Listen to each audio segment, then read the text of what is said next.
Hi everyone. Welcome back to my channel. నేను మీ సువర్ణ. అందరూ ఎలా ఉన్నారండి? బాగున్నారా? సో, అందరూ కూడా బాగుండాలని మనస్ఫూర్తిగా కోరుకుంటూ మన వీడియోని స్టార్ట్ చేస్తున్నాను. ఎవరైనా ఫస్ట్ టైం గనక నా ఛానల్ చూస్తున్నట్లయితే please subscribe my channel and encourage me. ఓకేనా ఫ్రెండ్స్? ఓకే. వీడియోలోకి వెళ్ళిపోదాం. బిగ్ బాస్ ఇప్పుడు అందరూ కూడా చూస్తున్నారు కదా! అందరికీ maximum people are watching Big Boss అండి. ఎందుకు గొడవలు ఆడుకుంటారు. నెక్స్ట్ కలిసిపోతూ ఉంటారు, ప్రేమగా ఉంటారు, టాక్సిక్ రిలేషన్‌షిప్స్ అంటారు. ఇలాంటివన్నీ కూడా ఉంటాయన్నమాట బిగ్ బాస్‌లో. వద్దు వద్దనుకున్న చాలా మంది చూస్తారనమాట. మేము చూడట్లేదు అన్న వాళ్ళు కూడా చూస్తూ ఉంటారు ఏదో ఒకటి. సో, ప్రతి వీకెండ్‌లో నాగార్జున గారు ఒకళ్ళని ఎలిమినేట్ చేస్తూ ఉంటారు. ఒక్కొక్కసారి ఇద్దరినేసిని కూడా ఎలిమినేట్ చేసేస్తూ ఉంటారనమాట. అలాగే మన మన తాలూకా లైఫ్ నుంచి కొన్ని వాటిల్ని మనం ఎలిమినేట్ చేసుకోవాలండి. ఎందుకంటే వాట్లి వల్ల మనం చాలా చాలా ఇబ్బందులనేవి ఎదుర్కొంటూ ఉంటామనమాట. వాటిల్ని ఏంటో మనం చూసేద్దామా? మీరు కూడా ఇది చూసి మీరు ఎలిమినేట్ చేయాల్సిన పాయింట్లు మీకుంటే గనక మీరు వాటిల్ని తీసి పడేయండి మీ లైఫ్‌లోంచి. అప్పుడు మీకు దొరికేదంతా కూడా హ్యాపీనెస్ మాత్రమే. చక్కగా ప్రతిదానికి కూడా దాన్ని హ్యాపీగా ఉండగలరనమాట. ఓకేనా? ఫస్ట్ వన్ ఏంటంటేనండి, మిమ్మల్ని మీరు ద్వేషించుకోవడం మానేయండి. ఛీ! నాకే ఎప్పుడు ఇలాగవుతది? ఛీ! ఎప్పుడు ఎందుకిలాగా? ఇలాగా కొంతమంది చాలా వరకు వింటుంటాం అనమాట. వాళ్ళని వాళ్ళు యాక్సెప్ట్ చేయరనమాట. నేనొక అన్‌లక్కీ పర్సన్ అనుకుంటూ ఉంటారు వాళ్ళు. అలా అనుకుంటూ ఉంటారనమాట. చాలా మందిని చూసాను నేను. ఇంకింతే ఇలా అలాగ అనుకుంటారు. అది కాదండి. దాన్ని మీ మనసులోంచి తుడిచేసి మీరు ఫస్ట్ ఆఫ్ ఆల్ ఏంటంటే మిమ్మల్ని మీరు లవ్ చేసుకోవడం ప్రారంభించండి. మిమ్మల్ని మీరు యాక్సెప్ట్ చేయండి.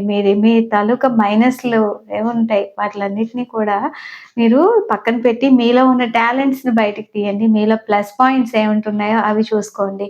ఓకేనా? ఫిజికల్‌గా మీరెప్పుడు కూడా దేన్ని మార్చేయలేరండి. ఎంతో డబ్బులుండేవాళ్ళు ప్లాస్టిక్ సర్జరీలు అవి చేసుకొని ఫిజికల్‌గా మారిపోతూ ఉంటారు. అది కాదు. మీరు ఇన్నర్ లెవెల్‌లో మీ మైండ్‌లో థాట్స్ అని గాని అవన్నీ కూడా చేంజ్ చేసుకోవచ్చండి.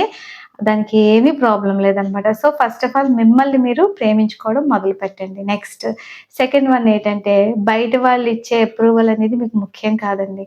బయట వాళ్ళు ఏమనుకుంటారు, ఏంటి, ఇది, అది అని చెప్పేసి చాలా వరకు పనులనేవి చేసుకోవడం కొంతమంది మానేస్తూ ఉంటారనమాట. వాళ్ళకెంతో ఇష్టమైనవైనా కూడా.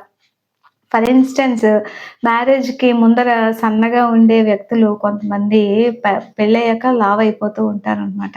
లావయిపోయిన తర్వాత జస్ట్ లైక్ మీ అనమాట. అలా లావయిపోయిన తర్వాత చాలా వరకు కూడా ఎన్నో ఎన్నో అవమానాలనేవి ఎదుర్కొంటూ ఉన్నా కూడా నచ్చిన పని చేయలేరనమాట. ఫర్ ఇన్‌స్టెన్స్ ఏదో వాళ్ళ అభిరుచులు వాళ్ళకేవో ఉంటాయి కదా! ప్రతి ఒక్కళ్ళు కూడా విమర్శిస్తూ ఉంటారనమాట. నీకిప్పుడు అవసరమా? నీకిదా? అది అని అంటూ ఉంటారు. కానీ మనం ప్రయత్నం అనేది మనం చెయ్యాలండి. ఓకేనా? లావుగా ఉన్నాం కదా! అని చెప్పేసి ఉండిపోతే గనక లైఫ్ అనేది ఆగిపోదు కదా! అది అలా రన్ అవుతూనే ఉంటది కదా!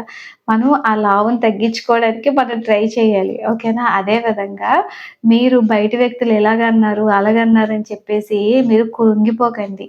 కృంగిపోకుండా మన ప్రయత్నం అనేది మనం చేసి మనం మన హెల్త్ గురించి మనం ఆలోచిస్తున్నాం కాబట్టి మనం ఖచ్చితంగా సక్సెస్ అనేది అవుతామనమాట. అలాగని చెప్పేసి నేనెప్పుడు డైట్‌లవి చేయనండి. అది వేరే విషయం. నెక్స్ట్ థర్డ్ వన్ అండి. థర్డ్ వన్ ఏంటో తెలుసా అండి? గతాన్ని అలాగా తలుచుకొని బాధపడ్డం అండి. ఓకే. గతంలో జరిగిపోయిన వాటిలి గురించి బాధపడటం అనమాట. రిగ్రెట్ ఫీల్ అవ్వడం అంటారు దాన్ని. అలాంటివి ఇంక మానేయండి. దాన్ని కూడా ఎలిమినేట్ చేసేయండి. గతాన్ని ఎలిమినేట్ చేసేయండి. అప్పుడు జరిగిపోయినవి జరిగిపోయాయి. అప్పుడు మీరు తప్పుగా ప్రవర్తించకుండా ఉండాల్సిందే అని అనుకోని మిమ్మల్ని మీరు క్షమించుకోండి. ఓకేనా? మిమ్మల్ని మీరు క్షమించుకొని ముందుకు సాగిపోండి. అలాగే మిగతా వాళ్ళు కూడా మిమ్మల్ని టార్చర్ పెట్టిన వాళ్ళు ఉంటారనమాట చాలా వరకు. వాళ్ళని చూసిన తర్వాతల్లా ఆ బ్యాడ్ ఇన్సిడెంట్. సో, అలాంటి వాళ్ళ గురించి కూడా మీరు వాళ్ళని కూడా క్షమించి వదిలేయండి. ఎందుకంటే ఉన్న లైఫ్ స్పాన్ అనేది చాలా తక్కువ కదా!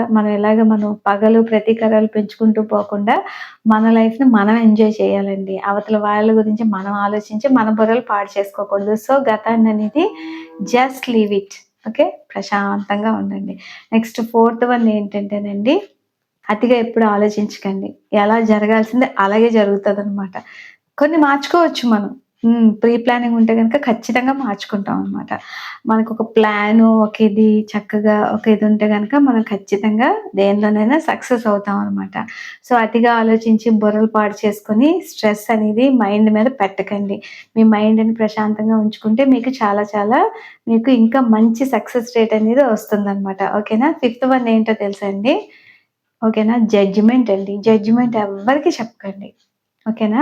వేరే వ్యక్తుల గురించి జడ్జ్ చేయడానికి మనం ఎవరమండి? ఓకేనా? ఎవరి ఇష్టాలు వాళ్ళవి, ఎవరి లైఫ్ స్టైల్ వాళ్ళది. ఓకేనా? అందుకని వాళ్ళ గురించి మనం జడ్జ్ చేయడానికి మనమెవరం? వాళ్ళేదో అన్నారు. మళ్ళీ వాళ్ళ గురించి మీరు కూడా అలాగే జడ్జ్ చేస్తే వాళ్ళకి మీకు తేడా ఏంటి? కదా! అంతేనా? సో, జడ్జిమెంట్ అనేది దాన్ని కూడా ఎలిమినేట్ చేసి పడేయండి. ఎవరిని కూడా జడ్జ్ చేస్తూ మీ టైమ్‌ని వేస్ట్ చేసుకోకండి. ఓకేనా? నెక్స్ట్ సిక్స్త్ వన్ ఏంటో తెలుసా అండి? మీ ఇష్టం లేని వ్యక్తులకి దూరంగా ఉండండి. డిస్టెన్స్ మెయింటైన్ చేయండి. ఓకేనా? మనకి తెలియకుండానే వాళ్ళు మన మీద చాలా చాలా ఆహ్, రూమర్స్ పాస్ చేయడం, నెక్స్ట్ మనకి యాంటీగా మన పట్ల ప్రవర్తించడం, ఇలాంటి వ్యక్తులకి, చెడ్డ వ్యక్తులకి దూరంగా ఉండండి.